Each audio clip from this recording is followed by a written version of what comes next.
Good morning. So just coming off the New York City Marathon this past weekend, and now it's what it should have been that day. It was 74 degrees with 84% humidity. Not optimal for running a marathon. I'll have a video soon about my results there and how it went. But today I'm doing a comparison between two Saucony shoes, the Saucony Axon and the Saucony Endorphin Shift. These are two Saucony shoes that use their standard Power Run EVA foam. They have a high stack, but Saucony Power Run foam is really more on the firm side. It's that traditional EVA. So they both have a high stack, but they don't feel as cushioned as you think they would.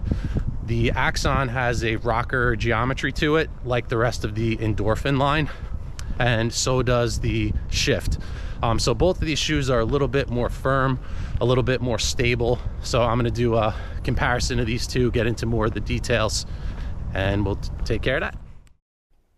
The Saucony Axon has 35 millimeters of stack height in the heel and 31 in the forefoot for a 4 millimeter drop. In my size, a men's 12.5, it comes in at 12.06 ounces or 342 grams. It has a rocker shaped geometry, Power Run foam, and a durable carbon rubber outsole. There's a stretchy mesh upper and a fully gusseted tongue. This shoe has great stability and durability. At $100 new, it's an absolute bargain for a daily trainer that can also go fast. This shoe can be found for as little as $45 on Amazon right now, and I think is good for 400 to 500 miles of life. So I've now switched to the Saucony Endorphin Shift. Immediately when I put this shoe on, I'm feeling the difference in the plushness of the shoe. The upper has a lot more padding in the tongue and the heel. It kind of feels like a more substantial version of the Axon. They have a similar platform. They both use the Power Run foam. One difference though is in the Endorphin Shift, it has a top sole of Saucony's Power Run PB, which is their a little bit more soft, a little bit more compressive foam. It's kind of more like Adidas Boost. So it has the firm Power Run on the bottom and a small layer of that Power Run Plus to make the shoe feel a little bit softer. So now we're gonna give this a run and compare them. The Saucony Endorphin Shift has 38 millimeters of stack height in the heel and 34 in the forefoot for a 4 millimeter drop. In my size, a men's 12.5, it comes in at 12.7 ounces or 360 grams. It's a stable shoe with a gusseted tongue, a plush upper, firm Power Run foam similar to the Axon, but it's helped by the soft top sole of Power Run Plus. There's a thick plastic heel piece to aid in stability and ample rubber on the outsole. This is another daily trainer that's built very sturdy, a little on the heavy side, but should definitely offer great durability over time. This shoe started out at $140 new, but now is on sale for $90 on Amazon. The Saucony Shift 2 has come out at $109 on sale, and the Shift 3 just came out recently.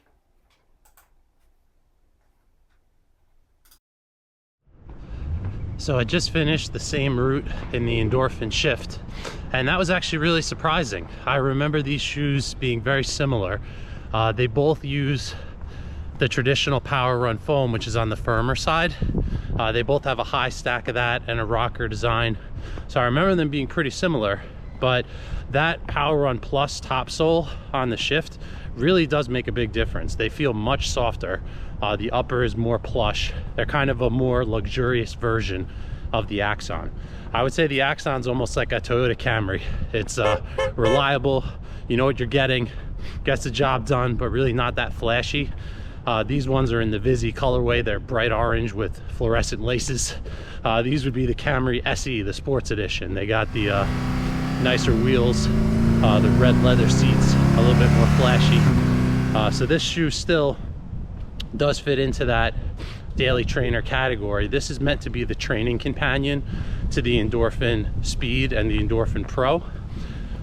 It definitely has more pop than the Axon does. It has a little bit more softness. The Axon actually feels more aggressive since it's more firm.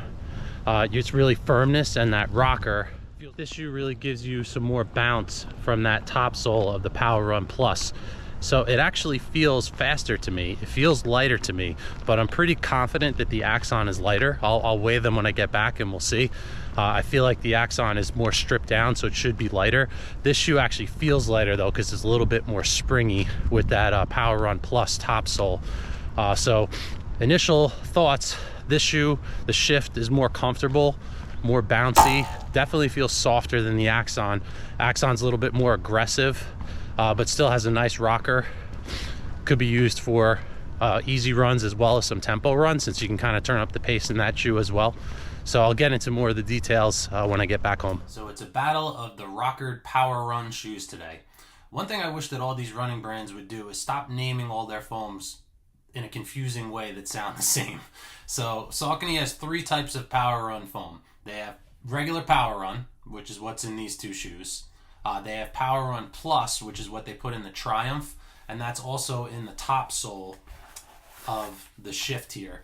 If you see there's actually, it kind of looks a little bit like Adidas Boost. There's some pellets, and it's softer and a little bit bouncier than the regular Power Run foam. So this one actually is a combination of Power Run on the bottom with the Power Run Plus top sole. And then there's Power Run PB, which is what they put in the Shift, and not the Shift, what they put in the Speed and the Saucony Endorphin Pro. So in the Endorphin line, there's 3 shoes: the Shift, the Speed, and the Pro. The Shift, oh geez, the Speed and the Pro get the Power Run PB, and the Shift gets the regular Power Run with the Power Run Plus top sole. So now that we got all that straight, just to go into these shoes a little bit more detail. So with the Axon, this shoe I currently have 154 miles on it. This is probably one of the best values you can get in a running shoe. This shoe new is $100, and I've seen it on sale now for half that price, $50, $45. So this is a very inexpensive shoe that's going to give you a lot of miles, but this is basically Saucony's value option.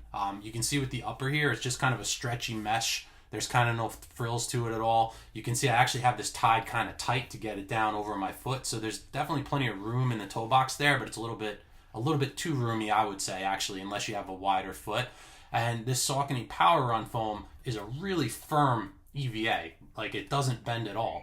So with both of these shoes, you'll see they have a pretty high stack height, 34 in this shoe and 38 in this one, but they don't feel soft at all. So when you look at these, you would think, all right, this is a max cushion daily trainer, except it's not. You know, with this Power Run foam, it's very firm, but they both have a rocker geometry that kind of takes advantage of the firmness of that foam to give you a nice kind of roll and a little bit of pop in the toe spring. So they use the firmness to help propel you forward. But when you look at these shoes and you say, look how big these are, they must be really soft. They are not. They're both, firm, rockered kind of daily trainers.